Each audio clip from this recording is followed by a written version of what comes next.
ఈడిగిపల్లె గ్రామంలో నివసిస్తున్న మీ అందరికి కూడా శుభములు తెలియజేసుకుంటా ఉన్నామండి. ఈ యొక్క మధ్యాహ్న కాల సమయంలో ఈ ఎండ వేళలో దేవుని యొక్క మాటలు తెలియజేయడానికి మీ మధ్యకు మేమందరం కూడా వచ్చినాం కనుక మీరందరూ కూడా శ్రద్ధగా విని పాపక్షమాపణ పొంది దేవుడిచ్చే దీవెన ఆశీర్వాదం పొందాలని ప్రేమతో మిమ్మల్ని ఆహ్వానిస్తా ఉన్నాం. ఇవి పరలోకానికి సంబంధించినటువంటి మాటలు, నిత్య జీవానికి సంబంధించిన మాటలు. ఇవి మీకందరికి కూడా నచ్చినా నచ్చకపోయినా మేము చెప్పే మాటలు ఇవి సత్యమైనటువంటివి, నిత్యమైనటువంటివి, యథార్థమైనటువంటివి. ప్రేమైన సహోదరి సహోదరుడా, ఈ దినాన మానవుడు ఉదయకాలం నుంచి సాయంకాలం వరకు ఎంతగానో కష్టపడతా ఉన్నాడు, పని చేస్తా ఉన్నాడు. ఈ లోకంలో డబ్బు సంపాదించడానికి ప్రయాసపడతా ఉన్నాడు.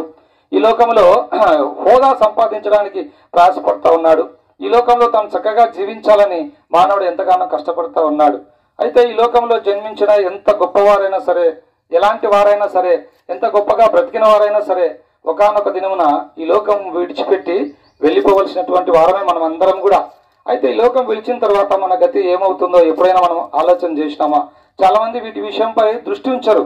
ఎందుకంటే చనిపోయిన తర్వాత ఏం లేదని వాళ్ళ యొక్క భావన. కానీ చనిపోయిన తర్వాతనే మన కథ ప్రారంభం అవుతుంది. సహోదరి సహోదరుడా, ఈ లోకంలో నువ్వు చేసేటటువంటి ప్రతి పనికి కూడా ఒక దినాన నువ్వు లెక్క చెప్పవలసినటువంటి వాడు, ఒక దినాన నువ్వు సమాధానం ఇవ్వాల్సినటువంటి వాడు, ఒక దినాన దేవుని యొక్క తీర్పు కొరకు నువ్వు నిలబడవలసినటువంటి వాడు. నువ్వు చేసిన మంచి పని అయినా సరే, నువ్వు చేసిన చెడ్డ పని అయినా సరే, దేవుని దగ్గర నువ్వు ఖచ్చితంగా తీర్పు కొరకు నిలబడాల్సిందే. ఆ దినాన నువ్వేం చెప్పగలవు? సహోదరి సహోదరుడా, ఈ దేహం అశాశ్వతమైంది, ఈ లోకం అశాశ్వతమైనటువంటిది. మనమందరం కూడా వదిలి వెళ్ళిపోవలసినటువంటి వారమే. అయితే ఈ లోకంలో పాప క్షమాపణ పొందకుండా, దేవుని హృదయంలో చేర్చుకోనకుండా ఈ లోకం విడిస్తే నిత్య నరకం, అగ్నిగుండం, పాతాళం ఉందండి. అది సైతానుకు, దాని దూతలకు దేవుడు సిద్ధపరిచినాడు. అయితే సహోదరి సహోదరుడా, ఈడిగపల్లిలో నివసిస్తున్నటువంటి నువ్వు ఎవరైనా సరే, దేవుడు నిన్ను ఎంతగానో ప్రేమిస్తా ఉన్నాడు. అయితే నువ్వు నరకంలో ప్రవేశించుట యేసు ప్రభుకి ఇష్టం లేదు. నువ్వు పరలోక రాజ్యం చేరాలని, పరలోకంలో తనతో ఉండాలని దేవుని యొక్క సంకల్పం. అందుకని యేసు క్రీస్తు ప్రభు ఈ లోకానికి వచ్చినాడు. ఆయన ఈ లోకంలో పవిత్రంగా జీవించినాడు, పాపం లేకుండా జీవించినాడు. మనందరి శిక్ష, మనం పొందవలసినటువంటి శిక్ష, మనం పొందవలసినటువంటి పాప శిక్ష యేసు ప్రభు శిలువలో భరించినాడు. ఆయన తలకు ముళ్ళ కిరీటం పెట్టబడింది, 2 చేతులలో మేకులు కొట్టబడినాయి, 2 కాళ్ళలో శిలువలు కొట్టబడినాయి. ఆయన వీపంతా చారలుగా దున్నబడింది. అయ్యా అమ్మా, ఏ పాపం ఎరుగని యేసు ప్రభు నీ కొరకు, నీ పాపముల కొరకు ఆయన శిలువలో చిత్రవద గావించబడినాడు.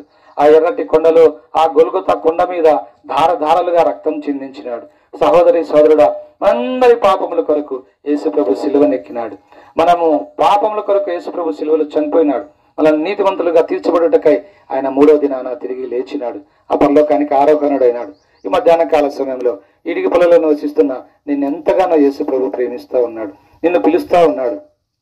జీవితంలో నెమ్మది కోల్పోయి, సమాధానం కోల్పోయి, శాంతి లేక బాధపడుతున్నావా? నా పాపములు ఎవరు క్షమించగలరు అనే దిగులుతో ఉన్నావా? జీవితంలో ఆదరణ లేక, నెమ్మది లేక, శాంతి లేక బాధపడుతున్నావా? జీవితంలో సమస్తం నష్టపరుచుకొని హృదయం బ్రద్దల ఏడుస్తున్నావా? అమ్మాయా, యేసు ప్రభు నిన్ను ప్రేమిస్తున్నాడు. నీకు తెలుసా? ఈ ఊర్లో కానీ, ఈ లోకంలో కానీ నిన్ను అందరూ అసహించుకోవచ్చు, కానీ యేసు ప్రభు నిన్ను ప్రేమిస్తా ఉన్నాడు. యేసు ప్రభు నిన్ను పిలుస్తా ఉన్నాడు. కనుక నీ పాపం పోవాలంటే నువ్వేం చేయాల్సిన అవసరం లేదు, నువ్వు ఎక్కడికి వెళ్ళాల్సిన అవసరం లేదు. నువ్వు ఎక్కడున్నావో అక్కడ ఇష్టపూర్వకంగా కళ్ళు మూసుకొని ప్రార్థన చేయి. యేసు ప్రభువా, నేను పాపిని, నా కొరకు నువ్వు ఈ లోకానికి వచ్చినావు, శిలువలో ప్రాణం పెట్టావు, తిరిగి లేచినావు. నేను నమ్ముతున్నా ప్రభువా, నా పాపము క్షమించు, నన్ను జ్ఞాపకం చేసుకో. ఒక చిన్న ప్రార్థన చేసుకుంటే చాలు, యేసు ప్రభు నీ పాపమంతా కూడా క్షమించి వేస్తాడు. నీ జీవితంలో నీకు నెమ్మది ఇస్తాడు, శాంతినిస్తాడు, సమాధానం ఇస్తాడు. ఈ లోకం విడిస్తే పరలోక రాజ్యంలో యుగాయుగములు యేసు ప్రభుతో కూడా నువ్వు ఉంటావు. అలాగన కాక పాప జీవితంలో ఇలాగే నువ్వు మరణిస్తే నిత్య నరకం, అగ్నిగుండం, పాతాళం, ఎవ్వరు తప్పించలేరు. కనుక మాటలు వింటున్నటువంటి నీవు ఇప్పుడే యేసు ప్రభుని నీ సొంత రక్షకంగా అంగీకరించి పాపం నుంచి విడుదల పొందాలని ప్రేమతో మిమ్మల్ని అందరినీ కూడా మేము ఆహ్వానిస్తా ఉన్నాం. ప్రభుని విశ్వాసం ఉంచండి, అప్పుడు మీరు మీ ఇంటి వారిని గొప్ప ఆత్మరక్షణ, పాపక్షమాపణ, పరలోక రాజ్యం మీరు పొందగలరు. మీ అందరి కొరకు మేము ఇప్పుడు ప్రార్థన చేస్తాం. దయచేసి సహోదరులందరూ కూడా